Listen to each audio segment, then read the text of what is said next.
Hello. Hello. ବର୍ଷା କହୁଥିଲି। ହଁ କହ। ମୁଁ କହିଲି ଆମ ମ୍ୟାଟରଟା ଆପଣ ଛିଡେଇବେ, ସିଏ କହୁଛନ୍ତି ମୋ ବାପା ଛିଡେଇବେ, ତ ମ୍ୟାଟରଟା କେତେ ଦିନ ପରେ ଛିଡେଇବେ ମତେ ସେଇଟା ଟିକେ ଜଣେଇଲେ।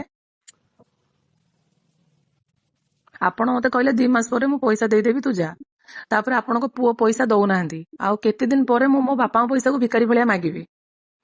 ନାଇଁ ପଇସା ପତ୍ର ମଗାମଗି କଲେ ତ ଭଲ ଲାଗିବନି, ବାରମ୍ବାର ମାଗିଲେ କଣ ଭଲ ଲାଗିବ? ଆପଣ କୁହନ୍ତୁ 6 ମାସ ହେଲାଣି ମୋ ଭଳିଆ ପିଲା, ନୋ ଝଗଡା ନା କିଛି, ମୁଁ ଶାନ୍ତିରେ ପଳେଇ ଆସିଲି। ଆପଣଙ୍କ ପୁଅ ନାଁରେ କେସ୍ ଥିଲା, ମୁଁ କେସ୍ ଉଠେଇକି ପଳେଇ ଆସିଲି। ହଁ ହଁ କେତେ ଦିନ ପରେ ମତେ ମ୍ୟାଟରରୁ ଛିଡେଇବେ? ମୁଁ ଗୋଟେ ଝିଅଟା, ମୋ ବୟସ ବି ସରୁଛି, ଆଉ କେତେ ଦିନ ଆପଣ ମତେ ଝୁଲେଇକି ରଖିବେ? କେସ୍ ଚାଲିବ, ଲୋକ ଜାଣିବେ, ଆପଣ ଭଲ ଲାଗିବ? ଆପଣ ନିଜେ କୁହନ୍ତୁ। କେସ୍ ଚାଲିବ, ଲୋକ ଜାଣିବେ, ଟାହି ଟପରା କରିବେ, ସତ କଥା ଜାଣିବେ ଯେ ଟୋକାର ଏମିତି ଲଫଡା ଯୋଗୁ ଝିଅ ଛାଡିଲା। ଆପଣ ନିଜେ ମୁଣ୍ଡ ଟେକି ଚାଲିପାରିବେ ଯଦି ମୁଁ କେସ୍ କରିବି? ନାଇଁ ନାଇଁ ନାଇଁ କେସ୍ କାସ୍ ହେଲେ କଣ ଲାଭ ହବ ଯେ? ସମସ୍ତେ ମୁଁ ତ ଲୋକ ସାଇଲେଣ୍ଟ ରହିଲାଣି 6 ମାସ ହେଲାଣି, ମତେ ଛିଡଉନାହାନ୍ତି କଣ ପାଇଁ? କି ଛିଡେଇବ? ମତେ କହୁଛନ୍ତି ମୋ ବାପା ଆସି କଥା ହେବେ। ହଁ ତମ ବାପାଙ୍କୁ ଡାକ, ଆମେ 2 ଜଣ ଆମେ ବସିବା। ତ କଥା ହେଲେ, କୋର୍ଟରେ ବସିଲେ, ସବୁ ମ୍ୟାଟର ଛିଡିଲା, ଆଡଭୋକେଟ ବସିଲେ, ଆପଣ ପୁଣି 2 ଜଣ ବସିକି କଣ କଥା ଛିଡିବେ? ଆମର ତ ଯାହା କଥା ଛିଡିବ କୋର୍ଟରେ ଛିଡିବ। ଆରେ ସେ କୋର୍ଟ ଛିଡିବନି, ଇଏ ଦବା ନବା କଥାଟା।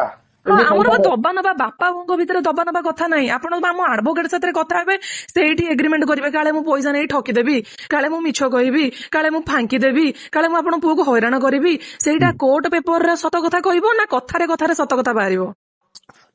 କୋର୍ଟ ହବ, ଭଦ୍ର ଲୋକ ହେବେ। ବାହାଘର କଣ କୋର୍ଟ କରିଥିଲା? କୋଉଠି ବାହାଘର କୋର୍ଟ କରିଥିଲା? ବାହାଘରର ସାର୍ଟିଫିକେଟ ଆମର କୋର୍ଟ ହିଁ କରିଥିଲା। ପ୍ରଥମ ବାହାଘରଟା ଆମର କୋର୍ଟ ହିଁ କରିଥିଲା।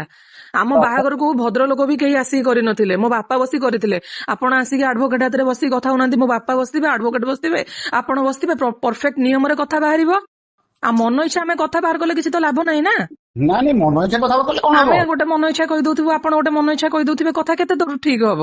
ନାଇଁ ନାଇଁ ନାଇଁ ସେଇଟା ଠିକ ନୁହଁ, ବୁଝିଲି।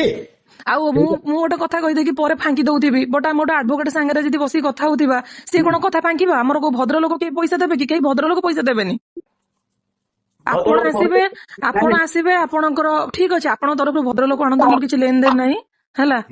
ଆଉ ମୋ ବାପା ବସିଥିବେ, ମୁଁ ବସିଥିବି, ଆପଣ ପୁଅ ବସିଥିବେ, ଆପଣ 100 ଭଦ୍ରଲୋକ ଆଣନ୍ତୁ, 200 ଭଦ୍ରଲୋକ ଆଣନ୍ତୁ, ସେଟା ଆପଣଙ୍କ ଉପରେ ଡିପେଣ୍ଡ କରେ। କାହିଁକିନା ମୋର କଥା ମୋ ବାପା ଆଉ ମୋ ଆଡଭୋକେଟ ହେବେ।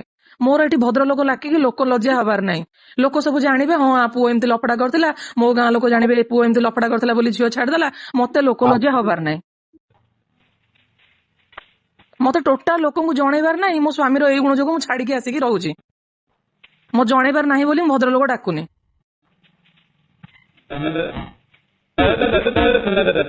କେବେ ଛିଡେଇବା? ମତେ ଲେଟ୍ ହେଇଗଲାଣି।